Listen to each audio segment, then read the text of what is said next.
The Cupcake Killer by Miles Prower 06. Chapter 3. Loyal to the End and Beyond. Central Ponyville. 5 minutes later. Rainbow's curiosity had been piqued, absolutely. Who wanted her at Sugar Cube Corner, and why? She hadn't been there since... Rarity led the way, with her and Fluttershy in tow, and they came to the now infamous sweet shop, which had miraculously managed to stay in business, despite the horrors that had transpired in the basement. The trio entered the shop and were greeted by Mrs. Cake and Twilight at the front counter. "Twilight, what are you doing here?" Rainbow asked, surprised. "Well, Rainbow," Rarity began, "when you finished telling me your idea, I went to find Twilight.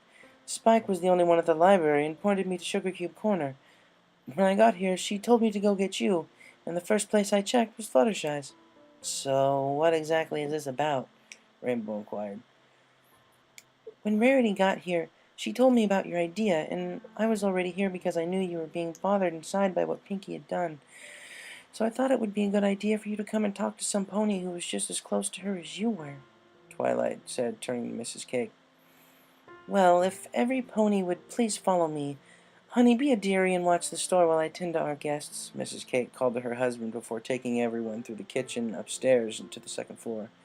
At the top of the stairs there was a door with a heart-shaped window. She slowly opened it and led everyone into Pinkie's old bedroom. Rainbow, greeted with recent memories of trying to convince her friend to get some help, seemed uneasy. "I thought this would be the most appropriate place to discuss this, Rainbow." "Discuss what?" Rainbow said, her patience being tested just by being in this room. "Rainbow, I support your idea of a memorial, but it has to be for the victims, sweetheart. To include the killer would be..." "She wasn't a killer. That pony that committed those murders down in the basement. It must have been the same body, but not the same mind. Not the Pinkie I knew. She was a cheerful, joyful, high-on-life party pony. She could never have done this. Deep in my heart, I know that." "Rainbow, you're right, and your heart is in the right place, truly it is, but there are a lot of ponies around town that feel differently. Ponies who have lost loved ones because of what she did. It wouldn't be right, but I think I know what you're looking to do." Rainbow said nothing and waited for Mrs. Cake to continue.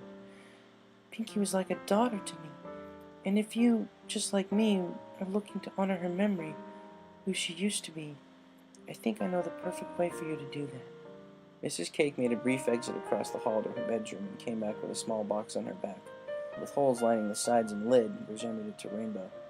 Rainbow took it, and a little green, scaly nose poked out of the lid for a moment before darting back under.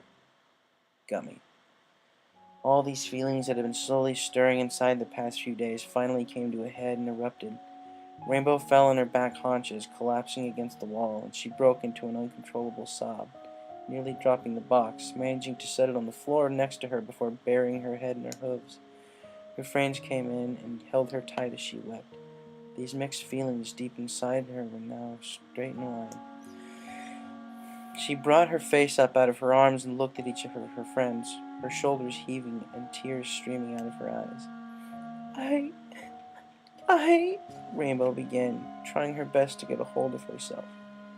I don't care. I don't care what she did. I don't care that she hurt me, that she brought me within an inch of my life, or what she did to any pony else. I just, I miss my friend. Alright, okay. Is that so wrong? Of course it isn't wrong, Rainbow. After all, you represent the element of loyalty. So it only makes sense that you care about your friends and stand by them no matter what they do. That says so much about you, Rainbow Dash. That through thick and thin, through the worst of circumstances, you will never let that love die, Twilight said. Rainbow sniffed and wiped the tears from her eyes and gently opened the lid of the box. And those big purple eyes stared up at her. She picked up the toothless baby alligator and held him close. I figured he'd be happier with you on the farm, is all, Mrs. Cake chimed in. Yeah, Rainbow looked at him with a smile, then at Mrs. Cake. Yeah, I think he will. Sweet Apple Acres. That night.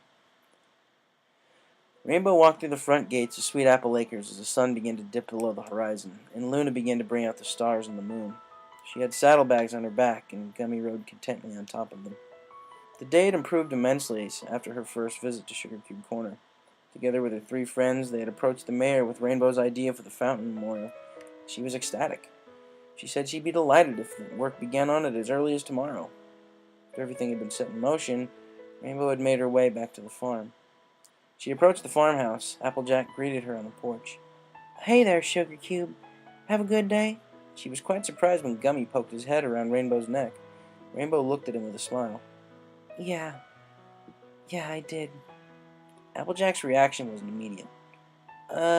Sugar Cube, why in Celestia's name is he with you? Oh, you mean Gummy? I didn't want the poor little guy to go lonely. But doesn't he remind you a bit much of her? AJ responded. You mean Pinky? Well, yeah, but I don't want to forget our friendship. Sugar, she hurt a lot of innocent ponies. She hurt you. I know, I just can't dwell on that anymore. I want to remember her for who she used to be. I know it's easy for you to forgive, Dash, but for me, not so much. It just hurts me to see what she did to you. I'm not talking about forgiveness, AJ. I'm talking about separating the Pinky we all knew and loved from that monster that carried out the horrors in Sugar Cube Corner's basement. That's just what I mean, Dash. It's not as easy for every pony else to make that separation. I know. That's why I decided to take Gummy, so I can leave every pony else out of it and honor Pinky my way. Well, if that's what you have to do, Dash, I suppose I can support that. Thanks, AJ. That means a lot to me.